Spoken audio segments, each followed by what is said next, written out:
You've been working for 3 years and planning on climbing up the ladders and thinking of which course to go for, then MBA is the course for you.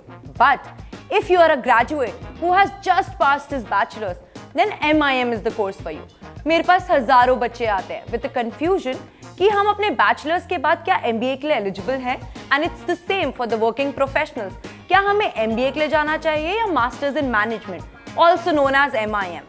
तो इस confusion को दूर करने के लिए चलो कुछ discuss करते हैं अबाउट बोथ द कोर्सेज। पहले स्टार्ट करते हैं MBA से।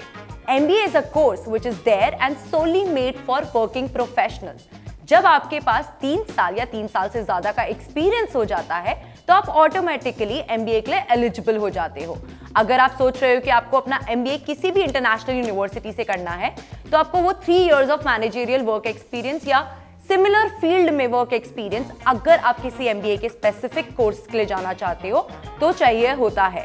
बट फॉर MIM अगर आप बैचलर्स करके अभी अभी फ्रेशर्स की तरह बाहर आए हो एंड प्लान कर रहे हो MBA करने का, so I am really sorry to burst your bubble but you are not eligible, क्योंकि उसके लिए like I stated MBA professionals के लिए है। For masters in management you can only opt out once you have done your bachelor's successfully. Now talking about the other factors, कैसे आप MBA और MIM में चूज कर सकते हो। MBA के लिए जरूरी नहीं है कि आपको आपका GMAT या GRE देना हो। अगर आप टॉप 20 स्कूल्स में जाना चाहते हो जैसे कि स्टैनफोर्ड, हार्वर्ड, कैम्ब्रिज, LSE और imperial, then you can give your GMAT which is again not necessary. अगर you hold more than 60% in your bachelor's and you have a relevant work experience, you are eligible for an MBA.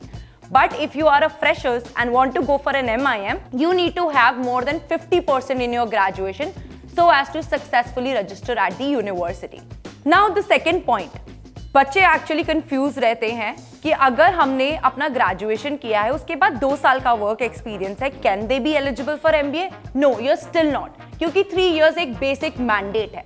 अब इन दोनों courses में क्या difference है? The course modules, to be honest, taught are the similar. They are very similar. आपके जो basic courses होते हैं वो सेम होते हैं, बेसिक कोर्स मॉड्यूल सेम होते हैं। The only difference is MBA emphasize करता है on case studies and theoretical knowledge. Because once you have a particular work experience, you can actually understand the basics of the program. Wherein Masters in Management, क्योंकि वो fresher students के लिए है, तो वो focus करता है practical knowledge में and it starts from the beginning of the courses. आप absolutely अपना Masters in Management करके MBA के लिए apply कर सकते हो. Then talking about MIM, you do not need to give your GRE or GMAT or any other efficiency exam to be eligible for such programs. Now talking about the next points, कि MIM करके क्या मैं MBA के लिए eligible हो सकता हूँ? तो yes, definitely you are eligible for that as well. पर आप MBA करके वापस से मास्टर्स करने बाहर नहीं जा सकते हो, because once you have a profound degree in an MBA, that means you have mastered it all, right? So that is when you can absolutely not go for an MIM course because it is a basic course for the beginners. Now talking about the fee structure, MBA is obviously more expensive than an MIM.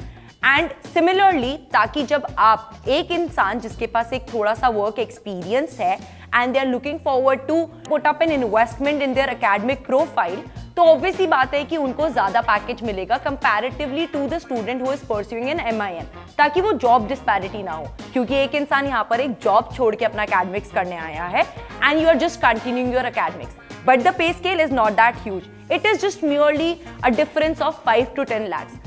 So, to make a wise choice, beginners go for an MIM and the people with the work experience should go for an MBA. But if you still want to know more and have a one-on-one counseling sessions with an expert who can listen to all your silly doubts, then click on the link in description.